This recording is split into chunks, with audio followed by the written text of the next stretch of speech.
আজ হাজির হয়েছি খেজুরির সমুদ্র সৈকতে। এখানে চলছে পেন্টিং ওয়ার্কশপ মেদিনী কলাকুঞ্জের তত্ত্বাবধানে। সাদা রং না পাইনি, না মানে লাগবে সাদা, এই যে ক্যানভাসের যে স্পটগুলো ওইগুলো সাদা দিয়ে একটা ওয়াটার কালার আমার কোথা থেকে দিয়ে গেল।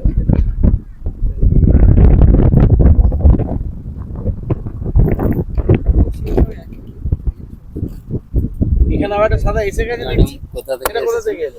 আমি এসছি কলকাতা দমদম থেকে। আচ্ছা, আমরা দেওঘরের উৎসিজি বলে আমাদের একটা গ্রুপ আছে, ঠাকুর অনুকূল চন্দ্রের আশ্রমের আমাদের একটা গ্রুপ আছে উৎসিজি। ও, গ্রুপটা ইন্টারন্যাশনাল গ্রুপ। সেখান থেকেই আমাদের দেওঘর থেকেও আরো শিল্পী আসার কথা ছিল, কিন্তু ঠিক সোমবার দিন তারা মুর্শিদাবাদ ক্যাম্প করে ফিরেছে, যার জন্য আসতে পারেনি। আমরা কলকাতা থেকে দুজন এসছি, হুগলির থেকে একজন এসছে, আর একজনের বাড়িটা আমি ঠিক সঠিক বলতে পারছি না। চারজন আমরা এসছি উৎসিজি। এই সমুদ্র সৈকতে বসে ছবি আঁকতে খুবই কেমন ভালো লাগে? লাগছে, খুবই ভালো লাগছে। মানে তালসারি যদিও বা না, হুম। কিন্তু কিছুটা হলেও তালসারির একটা এসেন্স পাওয়া যাচ্ছে। তালসারিতে গেলে হয়তো অনেক নৌকা টৌকা অনেক কিছু পেতাম, একদম ফাঁকা জমি হয়তো পেতাম, তার সঙ্গে কিছু বড় নৌকা পেতাম। এখন নৌকা নেই, কিন্তু অনেক ভাঙা গাছ আমাদের জন্য যথেষ্ট। বলবেন।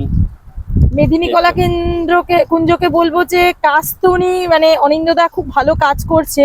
ওনার গ্যালারি দেখে তো আমি খুব মানে কি বলবো, প্রচন্ড ভালো লাগলো গ্যালারিটা দেখে, যে অতটুকু ছোট্ট গ্যালারি, তার মধ্যে সারাদিনের ওনার অনেক কাজ, অনেক কিছু গুছিয়ে রেখেছেন। এবং সত্যি ওখান থেকে মনে হয় কিছু শেখা গেল, যে গ্যালারিকে ছোট্ট জায়গাতেও কিভাবে সাজানো যায়।